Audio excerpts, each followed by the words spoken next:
India और भारत दोनों ही नाम कॉन्स्टिट्यूशनल हैं और लीगल भी हैं, लेकिन दोनों की ओरिजिन और मीनिंग में डिफरेंस तो है। जहां भारत एक ट्रेडिशनल नाम है जिसका डिस्क्रिप्शन कई पुराणों और वेदों में मिलता है, वहीं इंडिया नाम इन्वेडर्स की मिस इंटरप्रिटेशन से, मिस प्रोनाउंसिएशन से हुआ। रिसेंटली कंट्रोवर्सी शुरू होती है जब G20 समिट चल रहा होता है इंडिया में। उस समिट में जितने भी गेस्ट आए थे उनको डिनर का इन्विटेशन दिया जाता है द्रौपदी मुर्मू की तरफ से, जो इंडिया की प्रेसिडेंट हैं। उस इनविटेशन में लिखा होता है प्रेसिडेंट ऑफ भारत। ये सुनते ही अपोजिशन पार्टी के लोग भड़क गए, क्योंकि अपोजिशन पार्टी ने 28 पार्टी से मिलकर एक कोलिशन बनाई है जिसका नाम इंडिया रखा। इन्हें ऐसा लगा कि इस इंडिया नाम की वजह से जो रूलिंग पार्टी है इस नाम को चेंज कर रही है, और अगर नाम चेंज करके भारत रखा गया तो अपने कोलिशन का नाम भारत रख देंगे। जबकि ऑफिशियली भारत नाम सरकार कई बार यूज़ करती है, और आज की सरकार नहीं, पहले की सरकारों ने भी इस नाम को यूज़ किया है। इसके अलावा रूलिंग पार्टी से ऑफिशियली कोई इन्फॉर्मेशन भी नहीं आई कि इंडिया का नाम चेंज करके भारत रखा जा रहा है। This is just a speculation. To understand the history of India and Bharat we have to go back to the Vedic period. दुनिया की सबसे पुरानी सिविलाइजेशन सिंधु घाटी की सभ्यता, जिसको इंग्लिश में इंडस वैली सिविलाइजेशन कहते हैं। यह सिंधु एक नदी है जो तिब्बत से निकलकर नॉर्थ वेस्ट इंडिया होते हुए, पाकिस्तान होते हुए अरब सागर में मिलती है। जब पर्शियंस यहाँ पे आए तो इसी सिंधु नदी के आसपास बसे हुए लोगों को उन्होंने हिंदू कहा, क्योंकि उनकी डिक्शनरी में एस नहीं है। उन्होंने एस को रिप्लेस करके एच किया तो सिंधु बन गया हिंदू। इसके बाद जब ग्रीक्स आए तो ग्रीक्स की डिक्शनरी में एच नहीं होता है, तो उन्होंने हिंदू को इंदू कर दिया। इसके बाद जब अंग्रेज आए तो अंग्रेजों ने इसी इंदू को इंडस किया, इंडस से इंडिका हुआ, इंडिका से फिर इंडिया हो गया। इस तरह से जो सिंधु नदी के आसपास जो बसे लोग थे उनको पहले हिंदू कहा गया, फिर इंदू कहा गया, फिर इंडस, इंडिका और इंडिया कहा गया। सो ये नाम जो पड़ा है वो मिस इंटरप्रिटेशन की वजह से पड़ा और मिस प्रोनाउंसिएशन की वजह से पड़ा है। लेकिन भारत नाम का इतिहास इंडिया से काफ़ी पुराना है, जिसका डिस्क्रिप्शन वेदों में, पुराणों में, भागवत पुराण में मिल जाएगा। भागवत पुराण के अनुसार इस सृष्टि के पहले मानव मनु के पुत्र प्रियव्रत ने इस पूरी सृष्टि को 7 द्वीप में बांटा था, जिसमें से एक द्वीप है जम्बू द्वीप। इस जम्बू द्वीप को बाद में 9 वर्षों में डिवाइड किया गया, जिनके नाम है कुलवर्ष, रम्यक वर्ष, हिरण्यक वर्ष, भद्राश वर्ष, केतुमाला वर्ष, हरिवर्ष, किमपुरुष वर्ष, भरत वर्ष और इलावर्त वर्ष। यहाँ वर्ष का मतलब क्षेत्र से है, और इस जम्बू द्वीप को 9 अलग अलग क्षेत्रों में वर्ष में डिवाइड कर दिया गया था। भारत वर्ष जम्बू द्वीप के 9 वर्षों में से एक है, जिसमें मनु के वंशजों ने आगे शासन किया। इसी में से आगे चलकर ऋषभदेव जी पैदा हुए, जो जैनों के पहले तीर्थंकर बने।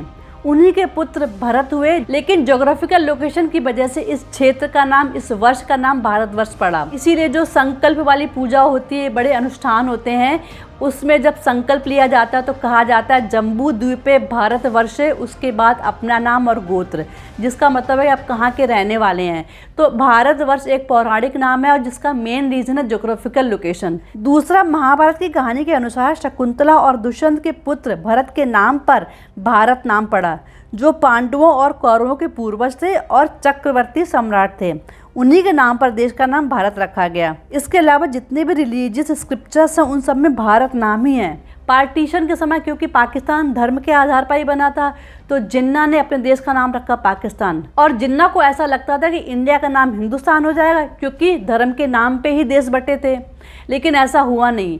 इंडिया के नाम के आगे से बस ब्रिटिश हटा दिया गया और इंडिया हो गया, जो कि पहले ब्रिटिश इंडिया कहा जाता था, जिस बात का बहुत ऑब्जेक्शन किया जिन्ना ने। और आज भी पाकिस्तानीज बहुत खुश होते हैं। वो कहते हैं अगर इंडिया अपना नाम सरेंडर करेगी तो वो उस नाम को ले लेंगे। पार्टीशन के 2 साल बाद 18 नवंबर 1949 को कॉन्स्टिट्यूशन का ड्राफ्ट पेश हुआ, जिसमें डिसाइड होना था कि अपने देश का नाम क्या होना चाहिए। इस ड्राफ्ट को पेश किया बाबा साहब अम्बेडकर ने, जिसके आर्टिकल 1 क्लॉज 1 में लिखा हुआ था India that is Bharat shall be union of states. उस समय के संविधान सभा के सदस्य HB कामत, सेठ गोविंद दास, श्री राम सहाय, कमलापत त्रिपाठी, इन लोगों ने इस बात का विरोध किया और कहा कि देश का नाम भारत, जम्बूद्वीप या अजनाब खंड होना चाहिए। कुछ लोगों ने यह भी कहा अगर इंडिया नाम रखना ही है तो इंडिया दैट इज़ भारत ना करके भारत दैट इज़ इंडिया करो।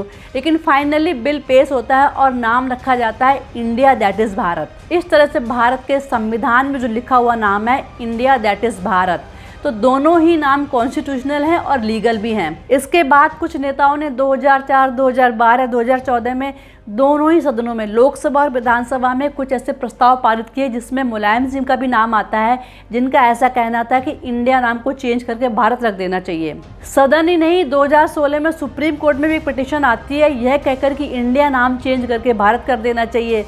2020 में भी पिटीशन डाली जाती है जिसमें ऐसा कहा जाता है कि इंडिया नाम को चेंज करके भारत रख देना चाहिए, और उस समय तो बीजेपी गवर्नमेंट थी। बीजेपी गवर्नमेंट ने इसका खुल के विरोध किया। सुप्रीम कोर्ट के जजों ने भी यही कहा कि इंडिया दैट इज़ भारत ये एक लीगल नाम है, कॉन्स्टिट्यूशनल नाम है, इसको हटाया नहीं जा सकता है। इंडिया एक ऐसा कंट्री है जिसके 2 ऑफिशियल नाम हैं। आज़ादी के बाद से दोनों ही नाम इंडिया और भारत, कॉमन आदमी भी उसको अपने कन्वीनियंस से यूज़ करता है और सरकारें भी उसको अपने कन्वीनियंस से कभी भारत लिखती हैं, कभी इंडिया लिखती हैं।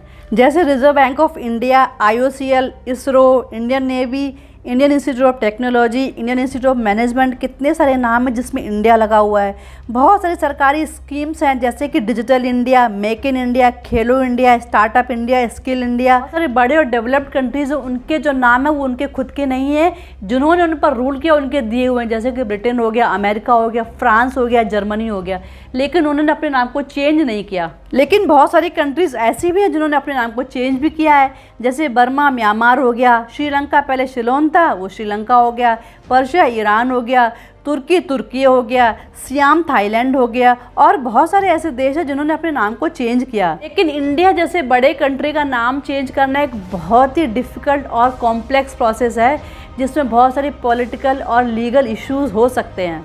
सबसे पहले दोनों ही सदनों में अमेंडमेंट बिल लाना पड़ेगा और वो अमेंडमेंट बिल 2/3 मेजॉरिटी से पास होना चाहिए, तब जाके ये बिल पास होगा। इसके अलावा उन सभी कानूनों में अमेंडमेंट लाना पड़ेगा जिसमें इंडिया शब्द लिखा है, which is very tedious and complex process. इसके अलावा जितनी भी सरकारी स्कीम उन सबके नाम चेंज करने पड़ेंगे, करेंसी का नाम चेंज करना पड़ेगा, लेटर हेड चेंज करने पड़ेंगे, बहुत सारी चीज़ों के नाम चेंज करने पड़ेंगे जिसमें हजारों करोड़ों रुपए का खर्चा भी आएगा। जियो पॉलिटिकल लेवल पर भी अगर नाम चेंज होता है तो इसके एडवर्स इफेक्ट हो सकते हैं।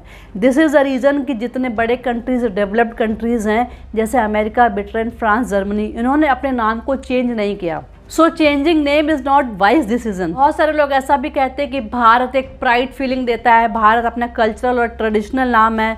आई थिंक देश को इंडिया का हो, भारत का हो या हिंदुस्तान का हो, we have to be a responsible citizen.